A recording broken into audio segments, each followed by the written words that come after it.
My best friend was diagnosed with terminal cancer, and I abandoned her. We met when she was 5 and I was 6. We were both from divorced homes, and my dad lived 5 houses down from her mom.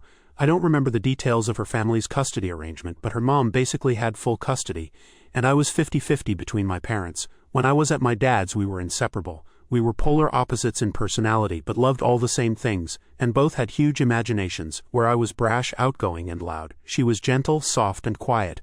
We did literally everything together. I loved her so much. I was 14 when she found out she had cancer, and I couldn't cope. I basically ghosted her. My dad had moved away by that point, so I basically got to pretend it wasn't happening.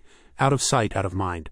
And 18 months later she died. For 23 years I have been mired in guilt and shame for my behavior. It was unforgivable, and the grief of losing her is compounded immeasurably by the guilt and shame.